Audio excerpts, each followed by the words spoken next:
They say pictures say 1,000 words, but how can we actually take those photos and convert them into sales and increase our Etsy sales? I'm going to show you just how to do that. But before I get into this video, if you are new to my channel, please hit the subscribe button, and also don't forget to hit that bell notification so you do not miss out on any future videos about how to make money online. Also, if you have not yet joined my Facebook group, you can do so by going to Facebook and just searching for Etsy Passive Income. There's nothing else to it. I think there's another group that's similar and it's not that one. So it's just Etsy Passive Income, and make sure you are searching under groups. So let's jump right into it. So the other day I made some wedding cards, like wedding card templates. So let's say that we were going to sell this card right here that I made. Okay, it's already on a mock-up photo, and we can put the card in here, and we want that to be our first image with the thumbnail. Now, I have not watermarked it yet. This is just for training purposes. So I'm going to hop back over here to iPicky. Now, I have already created this. So how do we keep somebody in our store? How you're going to keep somebody in your store is you want to make sure that they know you have other items and they didn't just come across, one of your listings, by a search of some sort, like a rustic wedding card or a formal wedding card, whatever it is that they're looking for. So I just made this right here. It's a simple template. It's 1,500 wide, which is what Etsy requires the thumbnail to be. The height doesn't really matter, but I usually make mine about 1,500 in width and about 1,100 or 1,200 in height, as long as that 1,500 is there. So as you can see, I have several of my different wedding items displayed on this. So when you are in Etsy and they are clicking that arrow, they're going to see the next picture is going to be this. So I actually already made this, and it just says, check out my other wedding cards. But you can also say something like, check out my corresponding items, which is going to keep them in your store. So if you're not selling things in a bundle, if you were selling this card right here, for example, then you might want they might want the corresponding item, which is the wedding sign that goes along with it. So if this is the next picture they're going to see. So this is just a way that you can increase your sales by keeping them in your store. And this applies to all niches.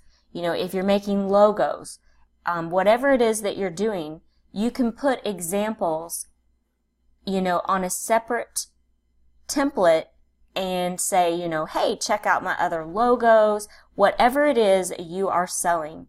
So this is just a neat little idea, and the next picture should technically be of the card by itself, just so that they can see it up close, and I can upload that. However, it's going to tell me that it's not in proportion and it's not wide enough, but that's okay.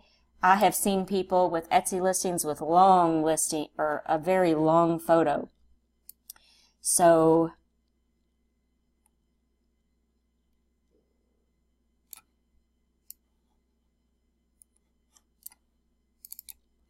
the next picture should be of the card itself, just so they can see it up close. Just make sure you watermark everything, and I don't know why it didn't give me any type of error message.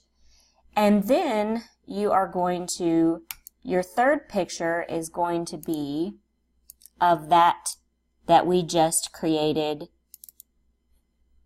where it has a variety of the items that you have in your store.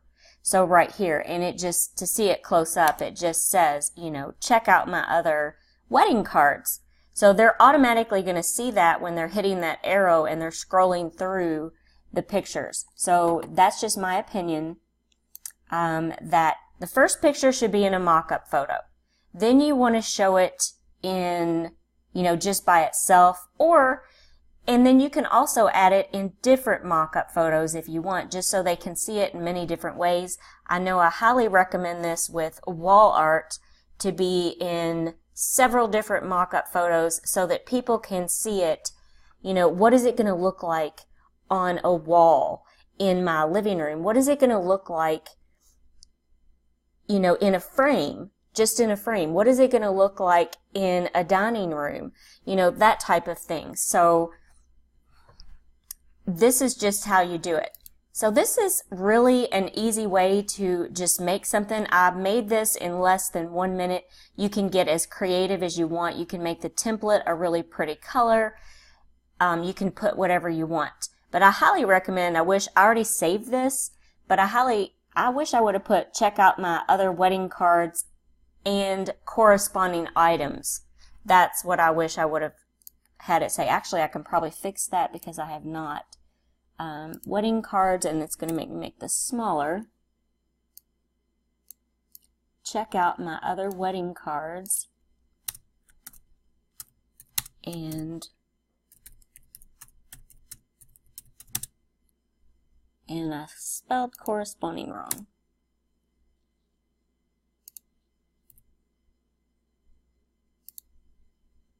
However you spell corresponding,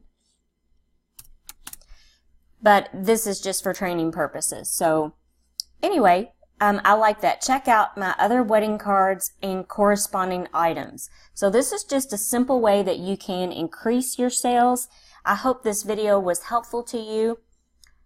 If you have any comments, please leave them in the comment section below or jump over to my Facebook group and join the group. Make sure you answer the 2 questions. I'm having a lot of people try to join the group and they're not answering the questions. So I've already had to remove, and the moderators have already had to remove several posts with spam. So we don't allow that. It'll be taken down immediately. The group is monitored almost 24/7. So, you know, jump over to the group. It's very friendly, very helpful, and no question is dumb. So don't feel like, you know, just always ask questions. And there's always somebody there that can help you. I am very active in the group as well, whenever I can be, but there's also lots of other helpful people as well. So thank you so much for watching, and I hope everyone has a great day.